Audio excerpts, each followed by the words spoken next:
The Case of Charles Dexter Ward by H.P. Lovecraft. Part 3. A Search and an Evocation.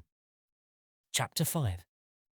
A school of alienists slightly less academic than Dr. Lyman's assigned to Ward's European trip the beginning of his true madness. Admitting that he was sane when he started, they believe that his conduct upon returning implies a disastrous change. But even to this claim Dr. Willett refuses to accede.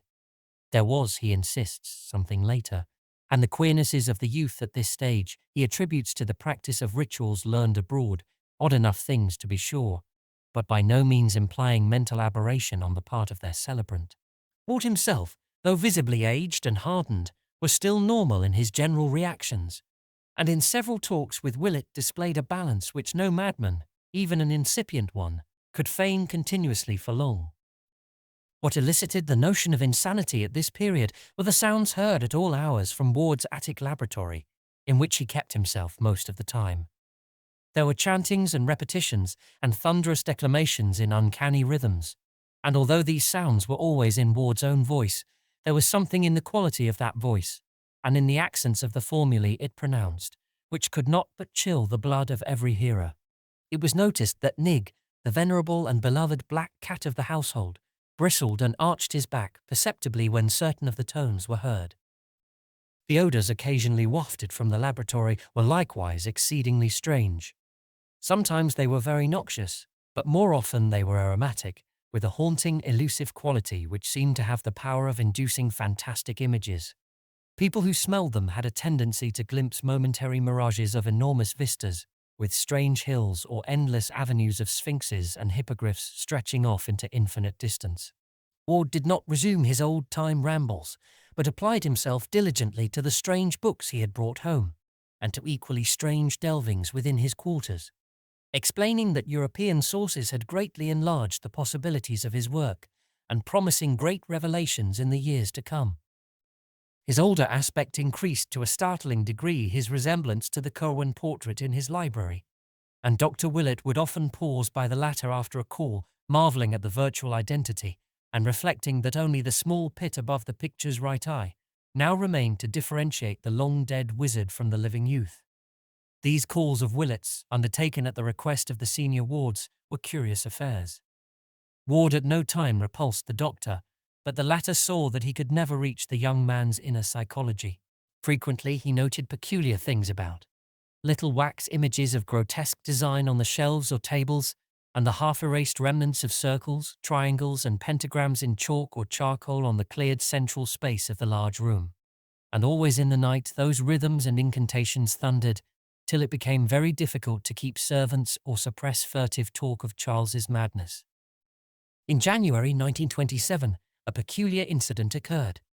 One night about midnight, as Charles was chanting a ritual, whose weird cadence echoed unpleasantly through the house below, there came a sudden gust of chill wind from the bay, and a faint, obscure trembling of the earth, which everyone in the neighbourhood noted. At the same time, the cat exhibited phenomenal traces of fright, while dogs bayed for as much as a mile around. This was the prelude to a sharp thunderstorm, anomalous for the season, which brought with it such a crash that Mr. and Mrs. Ward believed the house had been struck. They rushed upstairs to see what damage had been done, but Charles met them at the door to the attic, pale, resolute, and portentous, with an almost fearsome combination of triumph and seriousness on his face. He assured them that the house had not really been struck, and that the storm would soon be over. They paused, and looking through a window saw that he was indeed right, for the lightning flashed farther and farther off, whilst the trees ceased to bend in the strange frigid gust from the water. The thunder sank to a sort of dull mumbling chuckle and finally died away. Stars came out, and the stamp of triumph on Charles Ward's face crystallized into a very singular expression. For 2 months or more after this incident, Ward was less confined than usual to his laboratory. He exhibited a curious interest in the weather, and made odd inquiries about the date of the spring thawing of the ground. One night late in March he left the house after midnight, and did not return till almost morning, when his mother, being wakeful, heard a rumbling motor draw up to the carriage entrance. Muffled oaths could be distinguished, and Mrs. Ward, rising and going to the window, saw 4 dark figures removing a long, heavy box from a truck at Charles's direction and carrying it within by the side door. She heard labored breathing and ponderous footfalls on the stairs, and finally a dull thumping in the attic, after which the footfalls descended again, and the 4 men reappeared outside and drove off in their truck. The next day, Charles resumed his strict attic seclusion, drawing down the dark shades of his laboratory windows and appearing to be working on some metal substance. He would open the door to no one and steadfastly refused all proffered food. About noon, a wrenching sound followed by a terrible cry and a fall were heard, but when Mrs. Ward rapped at the door, her son at length answered faintly and told her that nothing had gone amiss. The hideous and indescribable stench now welling out was absolutely harmless and unfortunately necessary. Solitude was the one prime essential, and he would appear later for dinner. That afternoon, after the conclusion of some odd hissing sounds which came from behind the locked portal, he did finally appear, wearing an extremely haggard aspect and forbidding anyone to enter the laboratory upon any pretext. This indeed proved the beginning of a new policy of secrecy, for never afterward was any other person permitted to visit either the mysterious garret workroom or the adjacent storeroom which he cleaned out, furnished roughly, and added to his inviolably private domain as a sleeping apartment. Here he lived, with books brought up from his library beneath, till the time he purchased the Pawtuxet bungalow and moved to it all his scientific effects. In the evening, Charles secured the paper before the rest of the family and damaged part of it through an apparent accident. Later on, Dr. Willett, having fixed the date from statements by various members of the household, looked up an intact copy at the journal office and found that in the destroyed section, the following small item had occurred. Nocturnal diggers surprised in North Burial Ground. Robert Hart, night watchman at the North Burial Ground, this morning discovered a party of several men with a motor truck in the oldest part of the cemetery, but apparently frightened them off before they had accomplished whatever their object may have been. The discovery took place at about 4 o'clock, when Hart's attention was attracted by the sound of a motor outside his shelter. Investigating, he saw a large truck on the main drive several rods away, but could not reach it before the sound of his feet on the gravel had revealed his approach. The men hastily placed a large box in the truck and drove away toward the street before they could be overtaken, and since no known grave was disturbed, Hart believes that this box was an object which they wished to bury.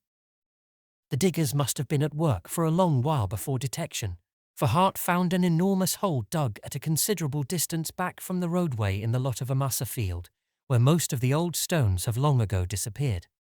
The hole, a place as large and deep as a grave, was empty, and did not coincide with any interment mentioned in the cemetery records. Sergeant Riley of the 2nd Station viewed the spot and gave the opinion that the hole was dug by bootleggers rather gruesomely and ingeniously seeking a safe cache for liquor in a place not likely to be disturbed. In reply to questions, Hart said he thought the escaping truck had headed up Rochambeau Avenue, though he could not be sure. During the next few days, Ward was seldom seen by his family.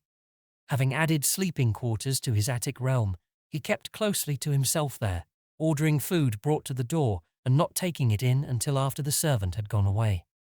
The droning of monotonous formulae and the chanting of bizarre rhythms recurred at intervals, while at other times occasional listeners could detect the sound of tinkling glass, hissing chemicals, running water, or roaring gas flames.